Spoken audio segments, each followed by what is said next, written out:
Assalamualaikum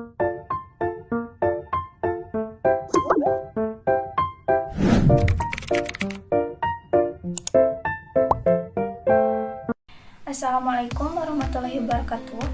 Kami dari kelompok 2 akan sedikit mempresentasikan mengenai pemberhentian pegawai karena tidak cakap jasmani ataupun rohani. Yang pertama, apa sih pemberhentian pegawai itu?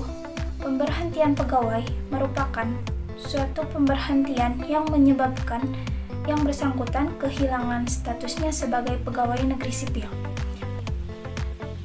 Ada 8 kategori pemberhentian pegawai. Yang pertama yaitu pemberhentian pegawai atas permintaan diri sendiri. Yang kedua, karena mencapai batas usia pensiun. Yang ketiga, karena adanya penyederhanaan organisasi. Yang keempat, karena melakukan pelanggaran ataupun tindak pidana. Yang kelima, dikarenakan karena tidak cakapnya jasmani ataupun rohani. Yang keenam, meninggalkan tugas. Yang ketujuh, karena meninggal dunia ataupun hilang. Dan yang kedelapan, karena hal-hal lain. Yang kedua, ada identifikasi masalah. Nah, untuk yang pertama, ada alasan pemberhentian pegawai karena tidak cakap jasmani ataupun rohani. Yang kedua, ada tahapan pemberhentian pegawai karena tidak cakap jasmani ataupun rohani. Dan yang ketiga, ada prosedur pemberhentian pegawai karena tidak cakap jasmani ataupun rohani. Nah, di dalam pemberhentian pegawai ini dilakukan atas sesuai dengan prosedur tertentu. Nah, pemberhentian pegawai negeri sipil dengan alasan tidak cakapnya jasmani ataupun rohani diatur dalam ketentuan pasal 242 Peraturan Pemerintah Nomor 11 Tahun 2017 tentang manajemen pegawai negeri sipil. Jadi, apabila akan dilakukan pemberhentian pegawai, dilakukan secara prosedur sesuai dengan persyaratan yang berlaku.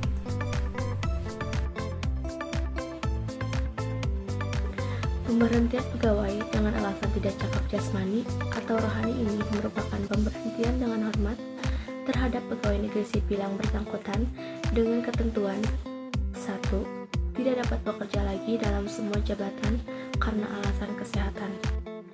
Yang kedua, menderita penyakit atau kelainan yang berbahaya bagi dirinya atau lingkungan kerjanya. Yang ketiga, tidak mampu bekerja kembali setelah berakhirnya cuti sakit. Tahapan pemberhentian pegawai negeri sipil karena tidak cakap jasmani atau rohani. Yang ke-1, pemeriksaan kesehatan pegawai negeri sipil yang dilakukan oleh tim penguji kesehatan diajukan oleh pejabat pembina kepegawaian kepada Presiden.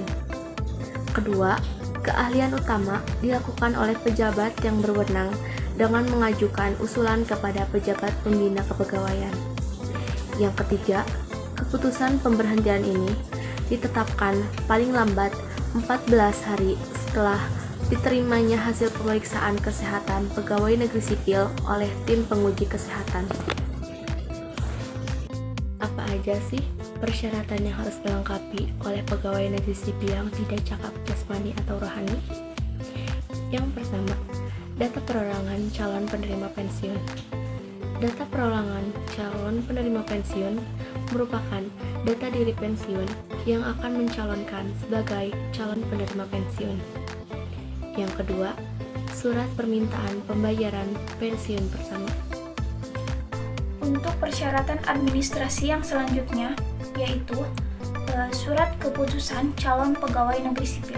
Surat keputusan calon pegawai negeri sipil yaitu surat yang menyatakan bahwa seseorang yang telah resmi diangkat atau dilantik menjadi calon seorang pegawai negeri sipil yang nantinya akan dijadikan sebagai pegawai negeri sipil.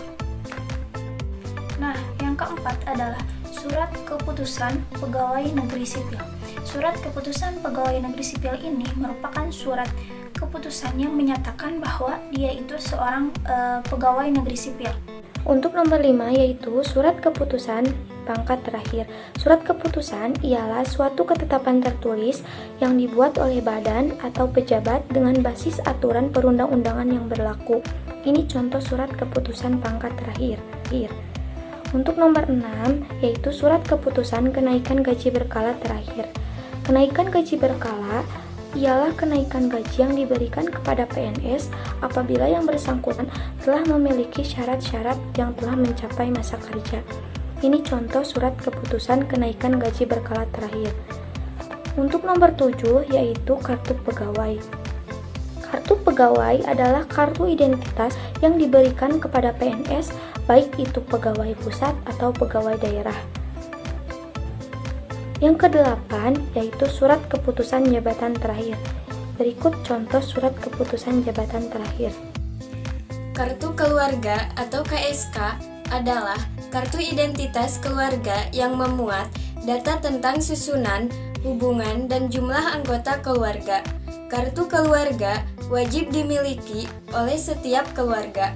Kartu ini berisi data-data lengkap tentang identitas kepala keluarga dan anggota keluarga. Surat nikah adalah dokumen penting sebagai bukti peristiwa nikah yang sah, yang mendokumentasikan pernikahan dengan pasangan.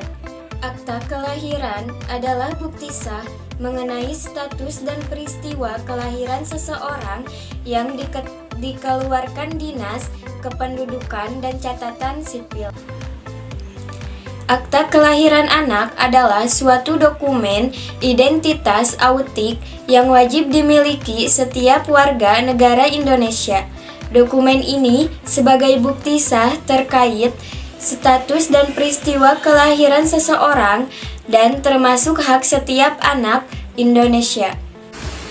Daftar penilaian pelaksanaan pekerjaan DP3 adalah penilaian yang diberikan atasan yang bertujuan untuk memperoleh bahan-bahan pertimbangan yang objektif dalam pembinaan PNS dan dilaksanakan dalam waktu sekali atau setahun oleh pejabat penilaian yang dituangkan dalam daftar penilaian pelaksanaan pekerjaan DP3.